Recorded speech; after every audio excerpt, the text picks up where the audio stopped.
Three countries are hosting this World Cup.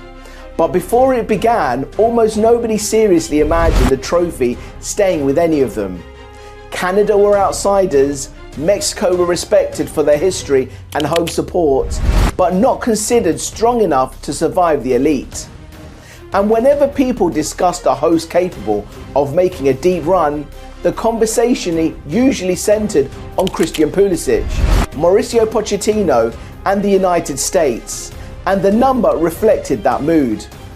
Hi, I'm Cyrus Fernando with FNTG, From Nothing to Glory, which finds a human side within the story. Before kickoff, the United States had shorter title odds than Mexico, while Opta's model gave all three hosts only a remote chance of becoming champions. But while attention followed the USMNT, Mexico produced the strongest argument on the pitch.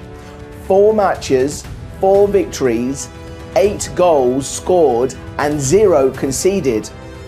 After waiting 40 years to win another World Cup knockout match, Mexico are suddenly 1 victory from the quarterfinals and 1 step closer to becoming the first host champion since France in 1998. That does not make Mexico favourites, it makes them dangerous. To understand why, remember where Mexico stood 4 years ago. From 1994 through 2018, El Tri reached 7 consecutive knockout stages. Every time they were eliminated before the 5th match. The obsession became known as the Quinto Partido. The quarter-final Mexico could never reach. Then Qatar 2022 made everything worse. Mexico failed to escape the group stage for the first time since 1978. 2 years later, they excited the 2024 Copa America in the group stage after failing to score against Ecuador in the decisive match. Jaime Lozano left, another rebuild began, and the team appeared trapped between generations. The veterans carried scars. The younger players had not taken ownership. Mexico were preparing to host the World without knowing what kind of team would represent them. Then Javier Aguirre returned. It was not a fashionable appointment. This was his 3rd spell as Mexico coach, and his previous World Cup campaign in 2002 and 2010 both ended in the round of 16. But Aguirre understood Mexican pressure because he had lived almost every version of it. He played when Mexico hosted in 1986 and reached the quarterfinals, still their joint best finish. He later coached the national team through 2 crises, rebuilt his career through several countries, then returned at 65 for 1 final rescue. Under him, Mexico stopped searching for one saviour. There was no one player expected to become Messi, Maradona and Hugo Sanchez at once. Aguirre rebuilt around defensive discipline, internal competition and experience. In 2025, Mexico won the CONCACAF Nations League, then defeated the United States in the Gold Cup final. Those trophies did not prove Mexico could beat France, Spain or Argentina. But they restored something important. It was the ability to enter major matches expected to win. Then the World Cup began at the Azteca. Mexico defeated South Africa 2-0. They beat South Korea 1-0. They finished by defeating Czechia 3-0. For the first time in the World Cup history, El Tri won all 3 group matches. They scored 6, conceded none, and finished top with maximum points. Aguirre also used 25 of his 26 players. Mexico were not being dragged forward by one exhausted 11. The shape survived substitutions, rotation and changing game states. Still, skepticism was fair. South Africa, South Korea and Czechia were not tournament favourites. Mexico had controlled a manageable group, but the group stage had never been the source of their trauma. The next match was. Ecuador arrived carrying speed, power and confidence after coming from behind to defeat Germany. They were also the team that had effectively eliminated Mexico from the Copa America 2 years earlier. For Mexico, this was every previous failure arriving at once. Then a thunderstorm delayed kickoff by 1 hour. More than 80,000 supporters remained inside the stadium, waiting through the rain and tension. When the game started, Mexico did not play like a team haunted by history. They played like a team trying to erase it. In the 22nd minute, Roberto Alvarado released Julián Quiñones. Quiñones held off William Pacho, created half a yard and drove the ball into the top corner. 9 minutes later, Raúl Jiménez combined with Quiñones and finished first time. 2 attacks, 2 goals. Mexico struck before doubt could enter the stadium. The second half showed why the team may be built for knockout football. Mexico did not chase a third recklessly. They protected the middle, narrowed the spaces around the penalty area, and forced Ecuador away from dangerous positions. When Ecuador broke through, Raúl Rangel made the save. When the match became physical, Mexico kept control. When Ecuador held more possession, Mexico accepted without panicking.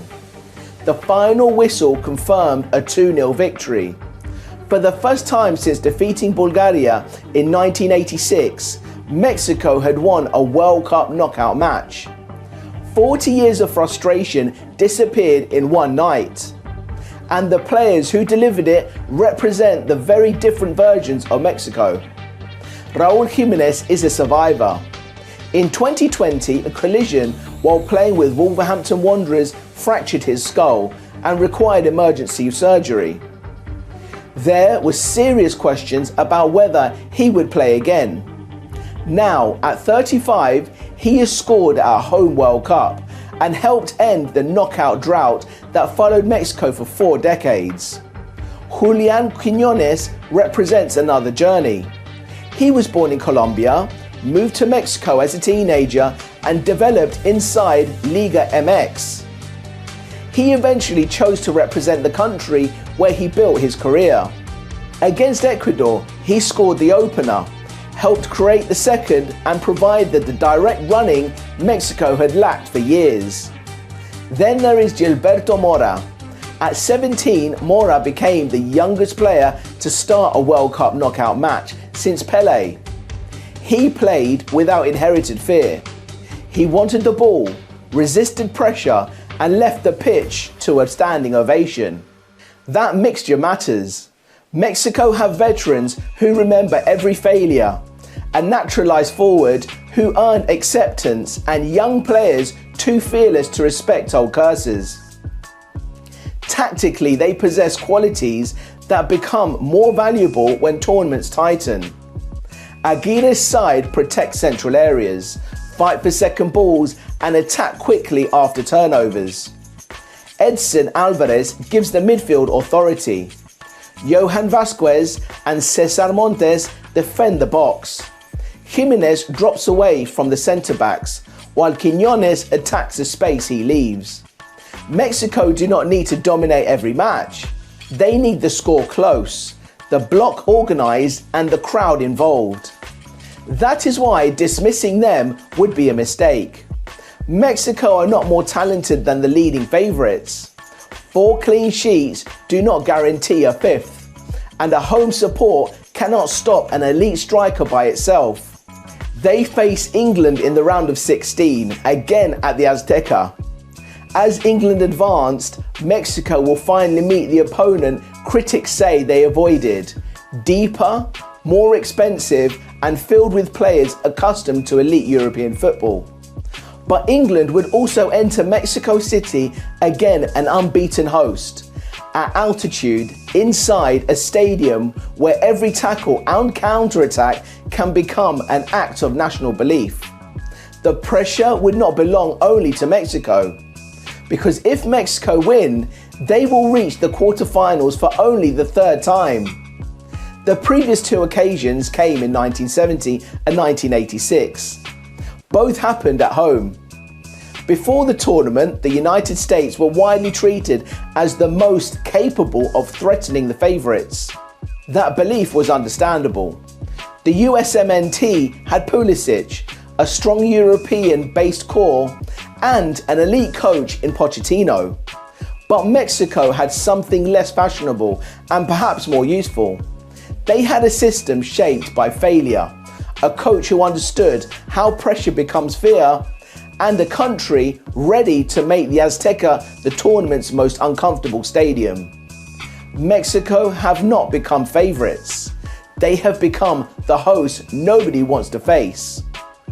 4 matches, 4 wins, 4 clean sheets. The quinto partido is still 1 victory away. The trophy is much farther, but every host champion begins as a host that survives long enough for belief to become dangerous. Mexico are now 1 step closer. This story is not finished yet.